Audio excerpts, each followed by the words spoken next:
আমি তো ওনার একটা সিনেমাও দেখিনি, ওই ওনার নামটাই জানতাম না, ওই মাঝে মাঝে টেলিভিশনে বাড়িতে দেখে সব দিদি নাম্বার ওয়ানের নামটা অন্তত জেনেছি। ওনার হার নিশ্চিত, কিছু করার নেই, ওই দিদি নাম্বার ওয়ানটা ওই টেলিভিশনে চলে, ওগুলো বাস্তবের মাটিটা অন্যরকম। আমি জানি না উনি কোথাকার কোন একেবারে স্বর্গরাজ্য থেকে এসে হাজির হয়েছেন যে মানুষ ওনাকে পেয়ে লাকি। কেউ লাকি নয়, উনি লাকি, উনি মানে নির্বাচনে দাঁড়িয়েছেন এবং উনি আনলাকি, উনি নির্বাচনে পরাজিত হবেন। এরপর যখন তিনি হুগলির মানুষকে হেরে গেলে বলবেন যে এই লোকগুলো কিচ্ছু জানে না, ভোট দিল, সেটাও হয়তো হুগলির মানুষের কপালে আছে।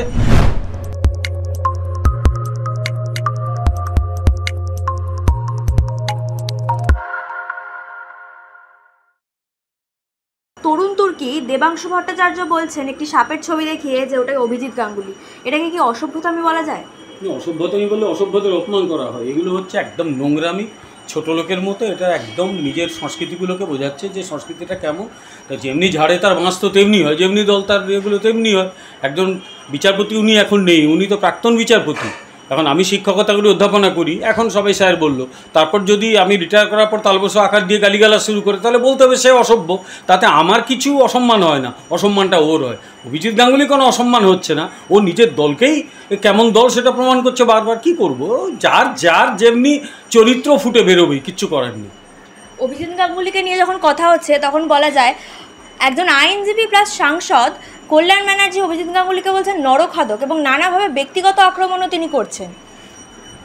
হাইকোর্টে একবার কিছু লোক একবার একটা পোস্টার দেখিয়ে ঘুরে বেরিয়েছিল, মাতাল তোমায় জানতে হবে, আগামীকে মানতে হবে। কার সম্পর্কে বলেছিল কল্যাণবাবু একটু বলবেন? আর কল্যাণবাবুকে কেউ খোটা সিরিয়াসলি নেয়? উনি কখন কোন অবস্থায় থাকেন, কিভাবে কথা বলেন, লোকে কি জানে না? সুতরাং ওর কোনো কথা কেউ সিরিয়াসলি নেয় না। এখন রাজনীতিতে ওই আমাদের ছোটোবেলায় মনে আছে, ওই গ্রামের সিনেমা হলে অ্যানাউন্স করতো আর কি, মাইকে করে করে, যে নাচে গানে অমুক, দুর্ধর্ষ ফাইটিংয়ে অমুক, তারপরের লাইনটা থাকতো যে আপনাদিগকে আনন্দ দেওয়ার জন্য আছেন আশ্রানি, এইসব হতো আর কি। তো সেরকম রাজনীতিতে আনন্দ দেওয়ার জন্য এইসব কিছু ব্যক্তি আছে, এও সেই একই ঝাড়ের বাঁশ আর কি। যেমনি দল তার এইসব নেতাই তো জন্মায়, আর কি হবে।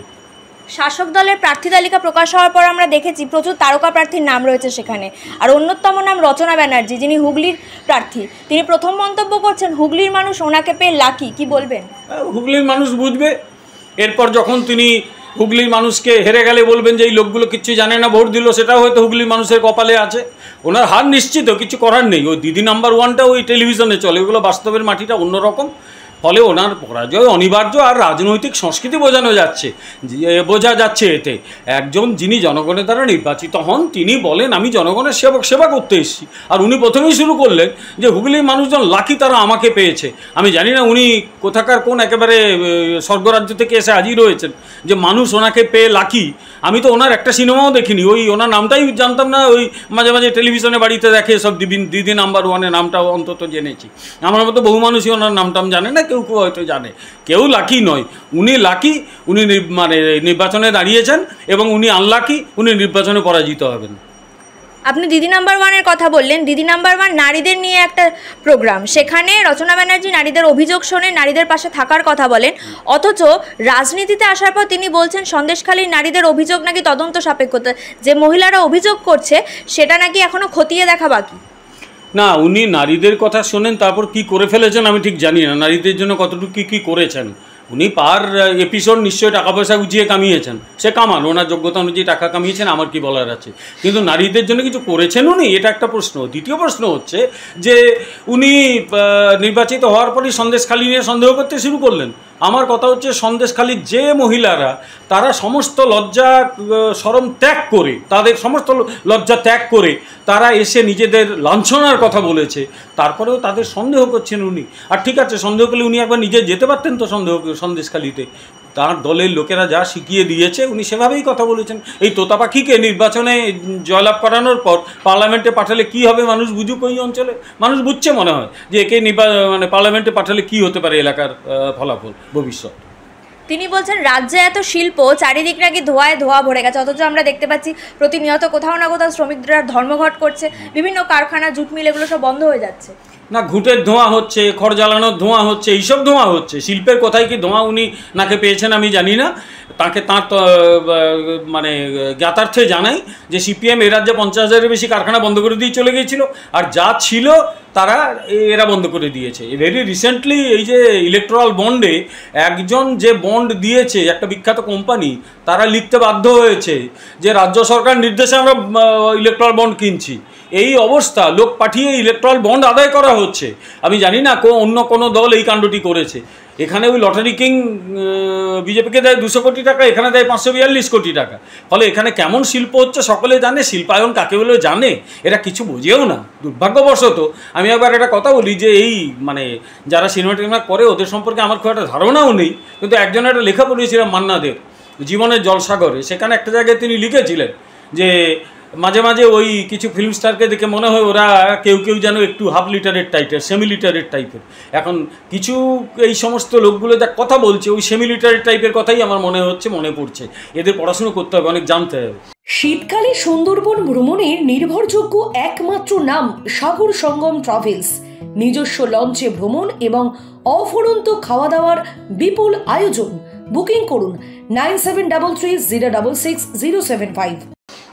যাদবপুর একেবারে হট সিট বলা চলে যে লোকসভা কেন্দ্রকে। আগের বার সেখানে বিকাশ রঞ্জন বাবুকে হারিয়ে মিমি চক্রবর্তী জয়লাভ করেছিলেন, আর এবার সেখানে লোকসভা ভোটের প্রার্থী হয়েছেন সায়নী ঘোষ, যাকে নিয়ে বিভিন্নবার বিভিন্ন বিতর্ক সৃষ্টি হয়েছে। ইডি পর্যন্ত হানা দিয়েছে তার বাড়িতে। মানে এমন প্রার্থী এরকম একটা জায়গা আপনার কি মনে হয় জিতবে? যেমনি দল তার তেমনি প্রার্থী করবে। উনি হিন্দুদের আরাধ্য দেবতা। তুমি যদি গোটা ভারতবর্ষে যাও, প্রায় গোটা ভারতবর্ষে শিব ঠাকুর রয়েছেন, শিবের উপাসক গোটা ভারতবর্ষে ছড়িয়ে রয়েছে। সেখানে যিনি শিবলিঙ্গে কি পড়ানোর একটা পরিকল্পনা করেছিলেন এবং সেটা প্রকাশ্যে বলেছিলেন, একসময় সেই সময় তিনি বামপন্থী ছিলেন, তারপর তিনি তখন তৃণমূলকে গালি দিতেন, এখন তৃণমূলে ঢুকেছেন। এই লোকটিকে আদৌ কোনো হিন্দু ভোট দেবে? ধর্মপ্রাণ হিন্দু ভোট দেওয়ার আগে 5 বার ভাববে যে এ যদি নির্বাচিত হয়, এর যা সংস্কৃতি, এর যা রুচি, এর যা নোংরা কথাবার্তা, তাতে আর যাই হোক হিন্দু ধর্ম তার কোনো উপকার এখানে হবে না। আমি ধর্মের কোনো জিগির তুলতে চাইছি না, উনি যা বলেছিলেন সেইটাই আমি ফিরিয়ে দিচ্ছি, কারণ উনি শিব ঠাকুর সম্পর্কে নোংরা কথা বলেছিলেন এবং শিব ঠাকুর হিন্দুদের আরাধ্য দেবতা, উপাস্য দেবতা। ফলে কেউ ভোট দেবে বলে আমার মনে হয় না। তৃণমূল খুব ভুল করলো ওই জায়গায় ওকে প্রার্থী করে। আমি মনে করি ওই কেন্দ্রে ডক্টর অনির্বাণ গাঙ্গুলি বিপুল ভোটে জিতবেন। আমার অন্তত একাধিকবার ওখানে প্রচারে গিয়ে আমার সেটাই মনে হয়েছে। সায়নী ঘোষ প্রাক্তন বিচারপতি অভিজিৎ গাঙ্গুলিকে নিয়ে বলেছেন তিনি এতদিন যে রায়গুলো দিতেন সেগুলো সব গোমূত্র দিয়ে গার্গেল করে। এখন উনি বোধহয় গার্গেল টার্গেল করেছিলেন গোমূত্র, তার সঙ্গে অন্য কিছু মনুষ্যমূত্র মিশিয়েছিলেন কিনা আমি জানি না, বলতে পারবো না, সেটা উনি বলতে পারবেন। তো উনি নিজে গার্গল করুন, গলা ছাড়ান, কোনো অসুবিধা নেই। এখন আমি যে প্রেসক্রিপশনটা দিলাম আর কি, ওটা উনি করতে পারেন। নির্বাচনে গলা ফলা ব্যথা হবে তো ওই গোমূত্রর সঙ্গে ওই মূত্র মিশিয়ে দিলে ওটা ভালো হবে, কোনো অসুবিধা নেই। আমাদের কি বলে একজন প্রাক্তন প্রধানমন্ত্রী মোরারজি দেশাই, উনি তো তার প্রেসক্রিপশন দিয়েছেন, ওনার বই কিছু লেখা টেখা পড়ে নিন, তাতে ওই দুটো মিশিয়ে করলে ওনার সুবিধাই হবে, নির্বাচনের সময় ভালো হবে, ওটা ভালো ওষুধ হতে পারে। প্রচারে গিয়ে ভরা মঞ্চ থেকে তিনি বলছেন বিজেপি যদি ভোট চাইতে আসে তাহলে হাতটা ধরে বলবেন টাকা না দিলে বন্ধু কথা কইও না। বলে উনি তাহলে কি টাকা দিচ্ছেন নাকি? উনি কি টাকা দিয়ে ভোট নিচ্ছেন? এটা তো অত্যন্ত বেআইনি কাজ, টাকা দিয়ে ভোট চাওয়া। কিসের টাকা? কিসের টাকা চাইছেন? 100 দিনের কাজের প্রকল্পের টাকা বলে তো দেওয়া হয়েছে, এরা হিসেব দিয়ে টাকা নিয়ে নিক, এরা হিসেব দেবে না কেন? আর যদি এদের মনে হয় যে কেন্দ্রীয় সরকার অন্যায়ভাবে টাকা দিচ্ছে না, কোর্টে চলে যাক না। কোর্টে যাচ্ছে না কেন? সব কিছু বেরিয়ে যাবার ভয়ে। আর হাউস বিল্ডিং ইয়েতে প্রধানমন্ত্রী আবাস যোজনায় সেখানে যা যা বেআইনি কাজ হয়েছে একটু ওরা করুক, বার করুক, তারপর কেন্দ্র টাকা দিয়ে দেবে। কেন্দ্র টাকা দিচ্ছে তো, যেরকম বাচ্চাদের খাবারের টাকা তো কেন্দ্র দিয়ে দিচ্ছে, স্কুলে মিড ডে মিলের টাকা কোথাও আটকাচ্ছে না। হিসেব দিলে টাকা পাবে, হিসেব না দিলে টাকা পাবে না। এটা না খাউঙ্গা না খানে দুঙ্গা সরকার, ও টাকা মারতে টাকা দেওয়া হয়নি এখানে।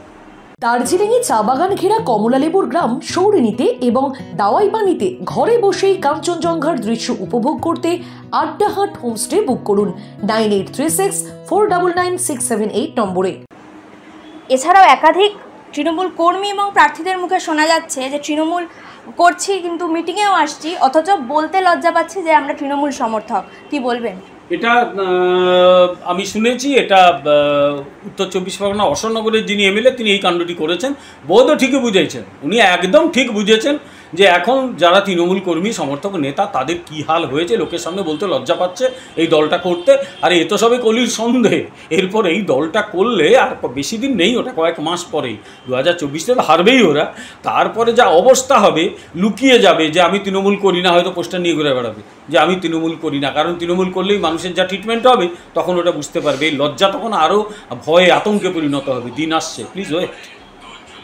বিভিন্ন পেশা থেকে যখন রাজনীতিতে আসছে তারা রাজনীতিটাকে রাজনীতির মতো করে দেখছে না, এরম ধরনের মন্তব্য তারা করছে। আপনার কি মনে হয় কোনোভাবে এখানে সামাজিক অধঃপতন ঘটছে? না, সামাজিক অধঃপতনের চেয়েও বড় কথা এদের পলিটিক্যাল গ্রুমিং হয়নি, এরা পলিটিক্স সম্পর্কে কিছু জানেও না। এই যারা এই ধরনের কথাবার্তা বলে তাদের একটু পলিটিক্সটা বোঝা উচিত, জানা উচিত, পড়াশোনা করা উচিত। আরে পড়াশোনা করলে সব বুঝতে পারে, দৈনিক কাগজটাও পড়ে না। যারা বলছে পশ্চিমবাংলা নাকি প্রচুর শিল্প ধোঁয়ায় তার নাক ঢেকে যাচ্ছে, ও জানে না পশ্চিমবঙ্গে গত 10 বছরে বা 20 বছরে 30-40 বছরে একদম বাম আমল থেকে শিল্পের কী হাল হয়েছে পড়াশোনা করেনি। তো পড়াশুনো করতে বাধা কোথায়? তার জন্য কি বিরাট কিছু যোগ্যতা লাগে? স্কুল শিক্ষক বা কলেজ বিশ্ববিদ্যালয়ে অধ্যাপক হতে হয় না, পড়াশোনা নিজেই করা যায়। ব্যাপারটা হচ্ছে এরা পড়াশোনাটা করে না, খবর কাগজটাও পড়ে দেখে না, ফলে এই ধরনের কথা বলে। এগুলো সেফ শিক্ষার অভাব। রাজনীতির সঙ্গে শিক্ষাকে যুক্ত করতে হয়, তার নইলে অশিক্ষিতদের হাতে রাজনীতি পড়ে গেলে কি হবে আমরা সেটা পদে পদে এখন বুঝতে পারছি, যে অশিক্ষিতদের হাতে রাজনীতি গেলে তার ভবিষ্যৎ ভালো হয় না। অসংখ্য ধন্যবাদ স্যার আপনাকে।